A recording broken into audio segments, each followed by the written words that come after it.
ঘটনা দেখেছি, আমরা রাজতন্ত্রের খবর জানি, আমরা সমাজতন্ত্রের খবর জানি, আমরা ইউরোপিয়ানদের নোংরামি জানি, আমরা গণতন্ত্রের বিষবাষ্পের খবরও জানি। আমরা সব তন্ত্র মন্ত্রকে লাথি মেরে আগামীর বাংলাদেশ, কোরআনের বাংলাদেশ গড়তে চাই। কথা বলে না কেন, ঠিক কিনা? আমরা সব দেখছি, এখন একটু কোরআন দেখতে চাই। রাজি আছেন না? রাজি আছেন না? নাই? এই শয়তান বলতেছে, কে আছো 24 ঘন্টা কবরে থাকতে পারবে, 50,000 দিব। আচ্ছা বলেন, টাকার মায়া বেশি না জানের মায়া বেশি? যারা কথা কইল না এরা টাকার মায়া বেশি করে। এখন ওই দেশের জনগণ সবাই একজন আরেকজনের দিকে এরকম করে তাকাচ্ছে, কি করবি, নিবি, যাবি। আরেকজনকার দেশ জান থাকলে জীবনে অনেক কিছু হবে, জান গেলে টাকা দিয়ে কি করব? কথা কর না কেন? কিন্তু এই পিছনে ছোট ভাইরা কথা কয় না। ভাইয়া তোমরা এই যে যারা উপরে বসে আছো, তোমাদের আমি অনুরোধ করছি, তোমরা আমার ছোট ভাই, ছাত্র আন্দোলন করে তোমরা দেশকে স্বাধীন করেছো, ঠিক আছে, তাই বলে এখানেও সম্মানিত উপস্থিতি, ওই দেশের মধ্যে একজন কৃপণ ব্যক্তি ছিল। এই কৃপণ ব্যক্তি বাদশার সামনে গিয়ে বলল, বাদশা নামদার, আমি 24 ঘন্টা থাকবো।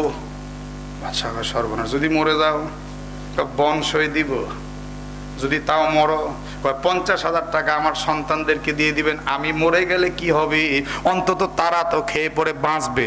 সর্বনাশ করছে। ছেলে এসে বলতেছে, আব্বা আমাদের টাকার দরকার নেই, আমাদের বাপ দরকার। মেয়ে বলতেছে, আব্বা আমাদের টাকার দরকার নেই, আমাদের বাপ দরকার। সবাই এক বাক্যে বললো টাকার দরকার নাই। স্ত্রীও কান্দার বলে টাকার দরকার নাই। কিন্তু লোকটা এত কৃপণের কৃপণ, এই লোকটা বলে তোদের দরকার না থাকতে পারে, আমার দরকার আছে, আমার দরকার আছে। এবার এক বাক্যে বাদশাকে বলল, বাদশা নামদার আপনি কবর খনন করেন, আমি শুধু বাড়ি যাব আর আসবো। এই লোকটা বাড়িতে গিয়ে করলো কি জানেননি? একটা করে রুটি বানিয়ে একদম রোদ্রের মধ্যে শুকিয়ে রাখতো। এই রুটিটা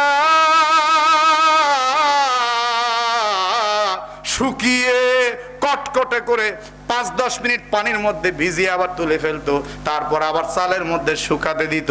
এই রুটি ভিজানো পানি খাইতো, কিন্তু রুটি খাইতো না।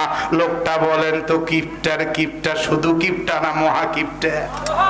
রুটি খায় না, রুটি ভিজানো পানি খায়। এই লোকটা বাড়িতে গিয়ে ওই একটা রুটি সাথে করে নিবার কবরে নামছে। বাদশাকে এটা কি? এটা আমার বাঁচার অবলম্বন। ঠিক আছে, যা রুটি খাবি খা, কিন্তু 24 ঘন্টা। বলে ঠিক আছে হুজুর। এবার সবাই কাঁদতেছে, 24 ঘন্টার জন্য তাকে একদম বন্ধ করে দেওয়া হচ্ছে। কাঁদতে কাঁদতে সন্তান সন্ততি সবাই চলে গেল। এক পর্যায়ে পরের দিন কাঁদতে কাঁদতে বাড়ির সবাই আসছে। এসে এবার কাঁদতে কাঁদতে সৈন্যরা মিলে মাটি খুঁড়ে খুঁড়ে চোখের পানি ঝরিয়ে চিন্তা করছে, একটু পরে লাশ বের হবে, এই লাশটাকে নিয়ে আবার দাফন করা হবে, এই লাশটাকে জানাজা করা হবে। এই লাশটা স্বেচ্ছায় লাশ হয়ে গেল, এই মানুষটা এমন ভুলটা কেন করলো? কিন্তু বাদশাহ মুসকি মুসকি হাসতেছে। বাদশাহ মুসে তার ইচ্ছার চিন্তা করতেছে, 50,000 তো দেওয়া লাগবে না, আমার দেশের একটা জনগণ কমলো, এতে আমি খুশি। নাউজুবিল্লাহ, জোরে কন।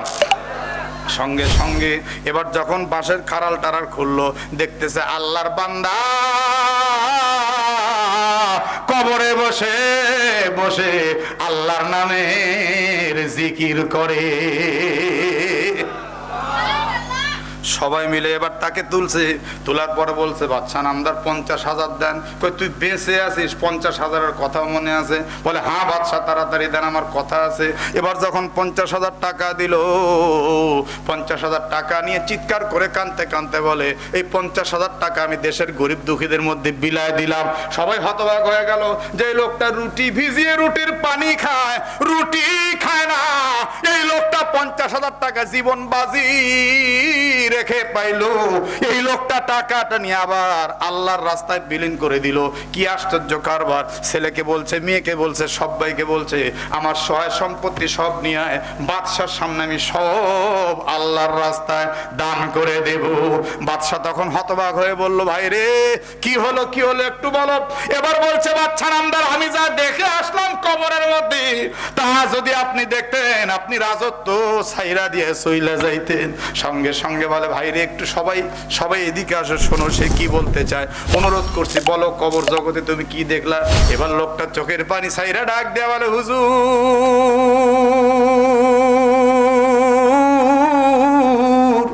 আপনারা যখন আমাকে জিন্দা মানুষটাকে কবরে মাটি চাপা দিয়ে চইলা গেলেন, কি আজীব ব্যাপার।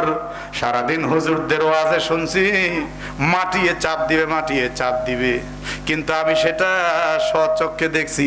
আপনারা চলে যাওয়ার পর আস্তে আস্তে কবরটা যখন চেপে আসতেছিল, আমি তখন আল্লাহকে ডাকতেছিলাম, কিন্তু না কোনো ডাক দোহায় মানে না, কবর শুধু চাপতেছে।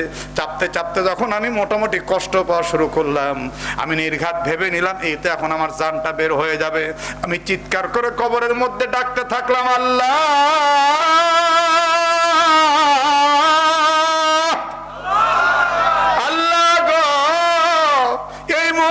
তোমাকে হৃদয় থেকে বলছি, আল্লাহ